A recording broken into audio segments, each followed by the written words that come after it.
Esta mañana ha sido una mañana típica para mí. Me he despertado pensando en ese sueño que sigo teniendo, sobre el tipo del traje de perezoso. Luego me he vestido porque tenía frío. Me he hecho unas tostadas con mantequilla porque tenía hambre y he soltado a la perra porque lloriqueaba y me miraba. Y luego preparé té, pero lo dejé enfriar antes de beberlo porque ayer me quemó la boca. Además de formar parte de mi ritual matutino, todas estas acciones son ejemplos de lo que mi sistema nervioso hace por mí. El sueño raro, la sensación de aire frío y té caliente, decidir qué poner en la tostada, ir hacia la puerta, el sonido del perro. Todo eso fue procesado y ejecutado por señales eléctricas y químicas hacia y desde las células nerviosas. No se puede exagerar la importancia del sistema nervioso. Controla todas las cosas. Todos tus órganos, todas tus reacciones fisiológicas y psicológicas, incluso la otra gran fuerza de control de tu cuerpo, el sistema endocrino, se inclinan ante el sistema nervioso. No hay tú sin él, no hay yo sin él. Sin él no hay perros, no hay animales, no hay cosas. Hay cosas. Es importante. Por eso dedicaremos los próximos episodios a los fundamentos del sistema nervioso, su anatomía y organización,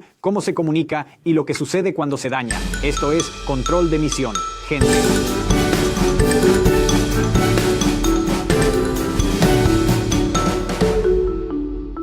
Aunque casi todos los animales, excepto los más simples como las esponjas, tienen un sistema nervioso, el nuestro es probablemente el rasgo más distintivo de nuestra especie. Desde escribir novelas hasta debatir sobre viajes en el tiempo o hacer malabarismos con cuchillos, todos nuestros pensamientos, acciones y emociones se pueden resumir en tres funciones principales: entrada sensorial, integración y salida motora. Imagina una araña caminando sobre tu rodilla desnuda. Los receptores sensoriales de tu piel detectan esas 8 patitas. Esa información es la entrada sensorial. A partir de ahí, tu sistema nervioso procesa esa información y decide qué hacer al respecto. Eso se llama integración. Como, ¿debería ser todo zen al respecto y dejar que me pase por encima? ¿O no debo ser zen y asustarme y correr gritando ¡araña! Tu mano se levanta para quitar la araña y tal vez el grito de Banshee que la acompaña es la salida motora. Es la respuesta que se produce cuando el sistema nervioso activa determinadas partes del cuerpo. Como puedes imaginar, se necesita un sistema muy integrado para detectar, procesar y actuar sobre datos como estos todo el tiempo. Y cuando hablamos del sistema nervioso, en realidad estamos hablando de varios niveles de organización, empezando por 2 partes principales, los sistemas nerviosos central y periférico. El sistema nervioso central es el cerebro y la médula espinal, el principal centro de control. Es lo que decidió quitar la araña y dio la orden a tu mano. El sistema nervioso periférico está formado por todos los nervios que se ramifican desde el cerebro y la médula espinal y que permiten al sistema nervioso central comunicarse con el resto del cuerpo. Y como su función es la comunicación, el sistema periférico está preparado para funcionar en ambas direcciones. La división sensorial, o aferente, es la que capta los estímulos sensoriales, como, oye, tienes un arácnido encima, y envía esa información al cerebro.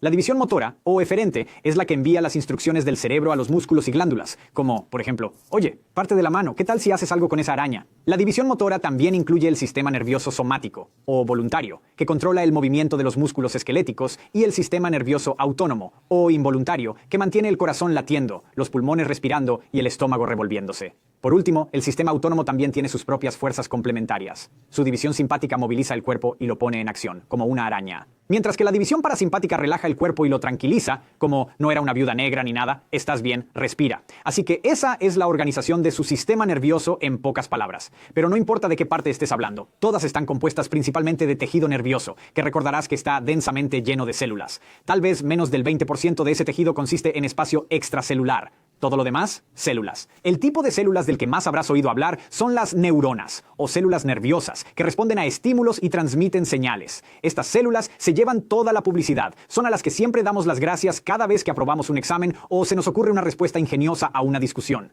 Pero en realidad solo representan una pequeña parte del tejido nervioso, ya que están rodeadas y protegidas por grupos de neuroglías o células gliales. Antes se consideraban solo el andamiaje o el pegamento que mantenía unidas a las neuronas, pero ahora sabemos que los distintos tipos de células gliales desempeñan muchas otras funciones importantes y que constituyen aproximadamente la mitad de la masa del cerebro, superando en número a sus colegas neuronas en una proporción de 10:1. Los astrocitos con forma de estrella se encuentran en el sistema nervioso central y son las células gliales más abundantes y versátiles. Anclan las neuronas a su suministro de sangre y regulan el intercambio de materiales entre neuronas y capilares. En el sistema nervioso central también se encuentran las células microgliales protectoras. Son más pequeñas y de aspecto espinoso, y actúan como principal fuente de defensa inmunitaria contra los microorganismos invasores del cerebro y la médula espinal. Las células ependimarias recubren las cavidades del cerebro y la médula espinal y crean, secretan y hacen circular el líquido cefalorraquídeo que llena esas cavidades y amortigua esos órganos. Por último, los oligodendrocitos del sistema nervioso central envuelven las neuronas y forman una barrera aislante llamada vaina de mielina. En el sistema nervioso periférico solo hay dos tipos de células gliales. Las células satélite hacen principalmente en el sistema periférico lo que las células astrocíticas hacen en el sistema central. Rodean y sostienen los cuerpos celulares de las neuronas. Las células de Schwann son similares a los oligodendrocitos, ya que envuelven los axones y forman la vaina de mielina aislante. Así que no hay que subestimar a las células gliales. Son mayoría, pero por supuesto, cuando se trata de aprobar exámenes y ganar argumentos, la mayor parte del trabajo pesado lo hacen las neuronas. Y no todas son iguales. Están muy especializadas y las hay de todos los tamaños y formas, desde las diminutas del cerebro hasta las que recorren toda la pierna. Pero todas tienen tres cosas muy interesantes en común. En primer lugar, son algunas de las células más longevas del cuerpo. Actualmente se debate mucho si nacemos con todas las neuronas que tendremos, pero algunas investigaciones sugieren que, al menos en la corteza cerebral, las neuronas vivirán tanto como tú. Segundo dato interesante, son insustituibles. Es bueno que sean tan longevas, porque las neuronas no son como las células de la piel, que se renuevan constantemente. La mayoría de las neuronas son amióticas, así que una vez que asumen sus funciones en el sistema nervioso, pierden su capacidad de dividirse. Así que cuídalas. Y número 3, tienen un enorme apetito. Como un adolescente que juega al fútbol, las neuronas tienen una tasa metabólica altísima. Necesitan un suministro constante y abundante de glucosa y oxígeno. Y alrededor del 25% de las calorías que ingieres cada día las consume la actividad de tu cerebro. Además de todas estas maravillosas cualidades, las neuronas comparten la misma estructura básica. El soma, o cuerpo celular, es el soporte vital de la neurona. Tiene todas las características normales de una célula, como el núcleo, el ADN, las mitocondrias, los ribosomas y el citoplasma. Las ramas tupidas que sobresalen del soma son las dendritas, son los oyentes, captan mensajes, noticias, cotilleos de otras células y transmiten esa información al cuerpo celular. El axón de la neurona, por su parte, es como el que habla. Esta larga extensión o fibra puede ser supercorta o recorrer 1 metro entero desde la columna vertebral hasta el tobillo. En nuestro cuerpo hay varios tipos de axones, pero en el tipo más abundante de neurona, los axones transmiten impulsos eléctricos desde el cuerpo celular a otras células. Para nosotros, estudiantes de biología, es bueno que las células nerviosas no sean todas idénticas, porque sus diferencias estructurales son una de las formas de distinguirlas y clasificarlas. La principal característica en la que nos fijamos es el número de procesos que se extienden desde el cuerpo celular. Un proceso, en este caso, es una parte saliente de una estructura orgánica. El 99% de las neuronas son multipolares, con 3 o más procesos que sobresalen del soma, incluyendo un axón y un grupo de dendritas. Las neuronas bipolares tienen 2 procesos, un axón y una sola dendrita, que se extienden desde lados opuestos del cuerpo celular. Son bastante raras y solo se encuentran en algunos lugares sensoriales especiales, como la rétina del ojo. En cambio, las neuronas unipolares solo tienen un proceso y se encuentran sobre todo en los receptores sensoriales. Así que, si alguna vez te encuentras sondeando el tejido nervioso de alguien, recuerda estos 3 términos para que te ayuden a saber qué estás viendo. Pero como estamos hablando de fisiología, además de anatomía, tenemos que clasificar estas células según su función. Y eso básicamente se reduce a la forma en que un impulso viaja a través de una neurona en relación con el cerebro y la columna vertebral. Nuestras neuronas sensoriales o aferentes captan mensajes y transmiten impulsos desde receptores sensoriales situados, por ejemplo, en la piel o en órganos internos, y los envían hacia el sistema nervioso central. La mayoría de las neuronas sensoriales son unipolares. Las neuronas motoras o eferentes hacen lo contrario. La mayoría son multipolares y transmiten impulsos desde el sistema nervioso central a los músculos y glándulas del cuerpo. Y luego están las interneuronas, o neuronas de asociación, que viven en el sistema nervioso central y transmiten impulsos entre las neuronas sensoriales y motoras.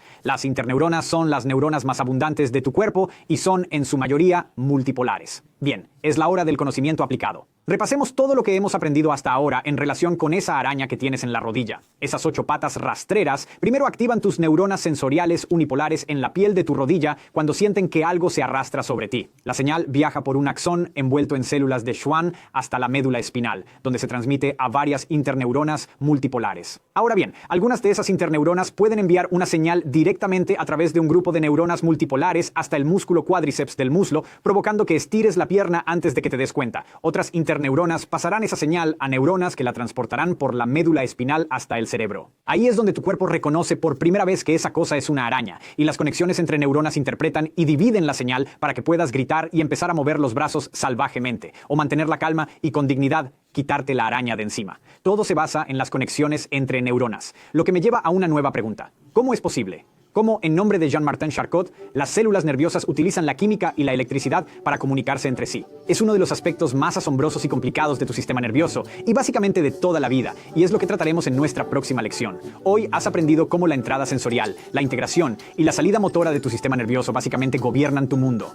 Hemos hablado de cómo están organizados los sistemas central y periférico, y de lo que hacen, y hemos visto el papel de las diferentes células gliales en la función del tejido nervioso. También analizamos el papel, la anatomía y la función de los tipos de neuronas en el cuerpo, tanto estructural como funcionalmente, y cómo se desarrolla todo cuando encuentras una araña arrastrándose por tu piel. Gracias por vernos, especialmente a todos nuestros suscriptores de Subbabel que hacen posible Crash Course para ellos y para todo el resto del mundo. Para saber cómo puedes hacerte colaborador, solo tienes que ir a subbabel.com. Este episodio fue escrito por Kathleen Yale, el guión fue editado por Blake de Pastino, y nuestro consultor es el Dr. Brandon Jackson. Fue dirigido por Nicholas Jenkins y Michael Aranda, y nuestro equipo gráfico es Thought Café.